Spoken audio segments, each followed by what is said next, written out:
short-term, long-term. What's long-term? Like, for example, what if we did come from a normal background where, okay, what's standard operating procedures?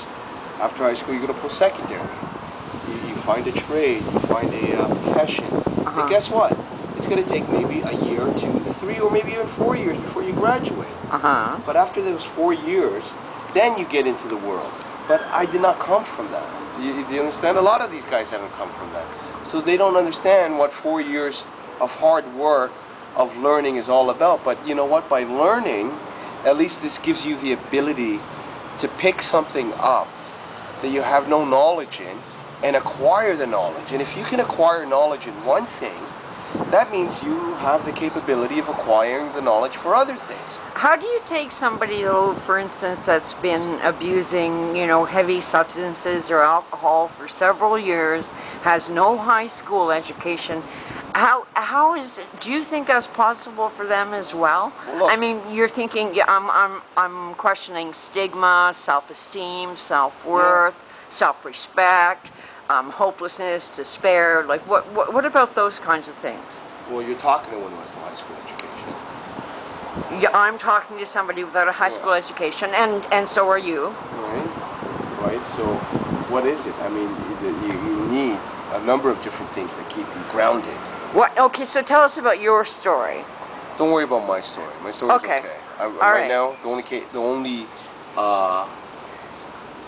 the only barriers I'm facing now. I just wonder how you got from where you were to where you are now, where you've got this brilliant idea of giving home. You know.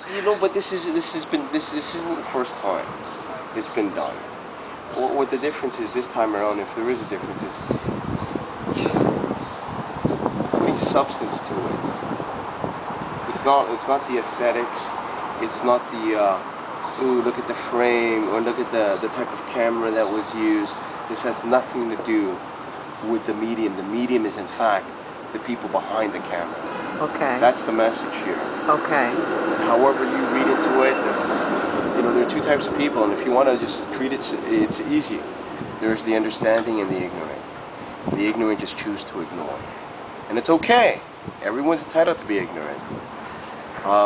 But the understanding people, those are the ones you want to draw in. Like that wonderful couple that just came in, Vince and Rosalind. And how, the thing is, when you write reports about what you want to do for social justice or whatever that cause is, you know what the reports don't show? They don't show conviction. They don't show passion. They don't show any of those things. They show you what the ideal setting would be. Guess what shows conviction and passion, Cheryl? When I see you, when I meet up with you, it's only people that bring in conviction and passion. Right? So, I mean... And you were giving me some advice about sticking to my own vision. Everybody has one. Well, what if I told you this? I remember, being screwed out of my skull and, doing my drugs, heroin at that time. And, PBS was on, and Wayne Dyer was on. Yeah. Wayne Dyer on PBS. Oh, yeah, Wayne Dyer, yeah. And so here he's talking about, okay, I want you to envision your life and how you want it to be. So just relax, take a deep breath, and I need you to envision your life. Right. So I'm doing that. I want you to envision the relationships, the love, your surroundings, right, and the people that you're going to meet. Doesn't it feel good? And I'm like, yeah, Wayne, it feels amazing, Wayne. Give it to me. I want to buy the product. Right. And he goes, I need you to keep that vision because it's going to happen. And I'm like, nice, give it. How many payments? I'll buy it right now. And he goes, because that vision that you have, it's going to happen. But it might happen a year from now. Might even 2 years from now. Maybe even 3 to 5 years from now. But it's going to happen as long as you have that vision in your mind. You can't lose sight of that vision. And Cheryl, this is when I wasn't even ready to be clean yet. At that moment, at that time, I was still dealing drugs. I still had criminal behaviors. And I said to Wayne, I was so upset with him because I go, Wayne, I'm talking to the TV, like, I need it now. But he's also saying this, everyone's responsible for a gift.